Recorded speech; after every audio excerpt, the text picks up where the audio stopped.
దేశవ్యాప్తంగా పలు సినిమాలు ఓటీటీ కంటెంట్లను పైరసీ చేసి ఐబొమ్మ వెబ్సైట్ లో అప్లోడ్ చేస్తున్న నిర్వాహకుడు ఇమ్మడి రవికి నాంపల్లి కోర్టు 14 రోజుల రిమాండ్ విధించింది.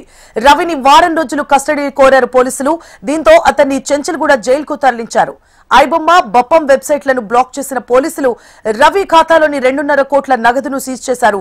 కొత్త సినిమాలని టార్గెట్ గా చేసుకుని వాటిని పైరసీ చేసి ఐబొమ్మ బప్పం వెబ్సైట్ల ద్వారా ఇంటర్నెట్ లో అప్లోడ్ చేస్తున్న ఐబొమ్మ నిర్వాహకుడు ఇమ్మడి రవిని పోలీసులు శనివారం అరెస్ట్ చేశారు.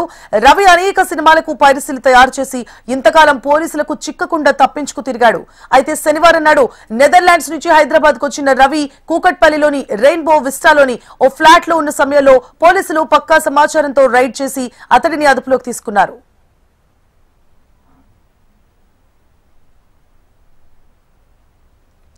కరేబియన్ దీవుల్లో ఉంటూ ఇమ్మడి రవి ఐబొమ్మ నిర్వహిస్తున్నట్లు పోలీసుల విచారణలో వెల్లడైంది. పైరసీ ద్వారా కొన్నేళ్లుగా 100 కోట్లు రవి సంపాదించినట్లు పోలీసులు తెలిపారు. ఇక పైరసీ చిత్రాలపై Telugu film chamber of commerce ఫిర్యాదుతో ఐబొమ్మతో పాటు 65 పైరసీ వెబ్సైట్లపై కేసులు నమోదు చేసిన సిసిఎస్ పోలీసులు 5 కీలక నిందితులను గతంలోనే హైదరాబాద్ లో అరెస్ట్ చేశారు. ఈ క్రమంలో తనను పట్టుకోలేరంటూ గతంలో పోలీసులకి సవాల్ విసిన రవిని ఎట్టకేలకు పోలీసులు అదుపులోకి తీసుకున్నారు. రవి ఇచ్చిన సమాచారంతో అతడి ఏజెంట్ల నెట్వర్క్ తో పాటు హ్యాండ్లర్ల నెట్వర్క్ పై కూడా సిసిఎస్ పోలీసులు కూపిలాగుతున్నారు. అయితే 5 ఏళ్ల క్రితమే భార్యతో రవి విడాకులు తీసుకున్నట్లుగా సమాచారం.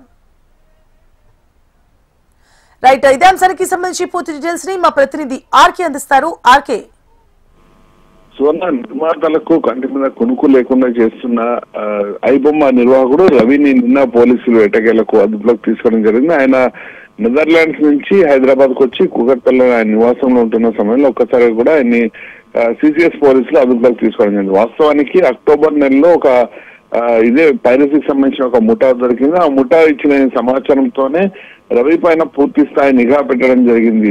ఏదైతే అప్పటి హైదరాబాద్ కమిషనర్ సివి ఆనంద్ కూడా చాలా స్పష్టంగా చెప్పారు, ఏదైతే పైరసీని ఖచ్చితంగా అడ్డుకుంటూ ముఖ్యంగా ఐబొమ్మ ఏదైతే ఉందో దానిపైన ఇప్పటికే నిర్మాతలు ఫిర్యాదు చేయడం జరిగింది. ఖచ్చితంగా ఐబొమ్మ నిర్వాహకుని కూడా అరెస్ట్ చేస్తాము అంటూ కూడా ప్రకటన చేయడం జరిగింది. ఆ ప్రకటన చేసిన కొన్ని గంటల్లోనే ఐబొమ్మ నిర్వాహకుడు రవి కూడా ఒక మెసేజ్ పెట్టడం జరిగింది. పోలీసులు తాను గుట్టు ఇచ్చే ప్రయత్నం చేస్తే తాను కూడా వాళ్ళందరూ గుట్టు ఇస్తాను, అలాగే యూజర్లకు సంబంధించిన మొత్తం డేటా లీక్ చేస్తానంటూ కూడా పోలీసులనే బెదిరించిన పరిస్థితి. అప్పటి నుంచి కూడా పూర్తి స్థాయి నిఘా అయితే పెట్టడం జరిగింది. రవికి సంబంధించిన ప్రతి డీటెయిల్ కూడా, అంటే అతను ఎక్కడ ఉన్నాడు, ఎక్కడ చేస్తున్నాడు, ఎక్కడి నుంచి వస్తున్నాడు, మొత్తం దీని నెట్వర్క్ అంతా ఎక్కడి నుంచి నడుస్తుంది, వివరాలన్నింటినీ కూడా ఎప్పటికప్పుడు పూర్తి సమాచారం కూడా రాబడుతున్నారు. అందులో భాగంగానే నెదర్లాండ్స్ నుంచి హైదరాబాద్ రాగానే వెంటనే సిసిఎస్ పోలీసులు అదుపులోకి తీసుకోవడం జరిగింది. ప్రస్తుతం నిన్న సిసిఎస్ పోలీసులు అదుపులోకి తీసుకున్న వెంటనే కోర్టుకు కూడా తరలించడం జరిగింది. కోర్టులో 7 రోజుల కూడా ఇప్పటికే పోలీసులు కస్టడీని కోరడం జరిగింది. మరోవైపు ప్రస్తుతం అతన్ని చెంచల్గూడ జైలుకి అయితే తరలించడం జరిగింది.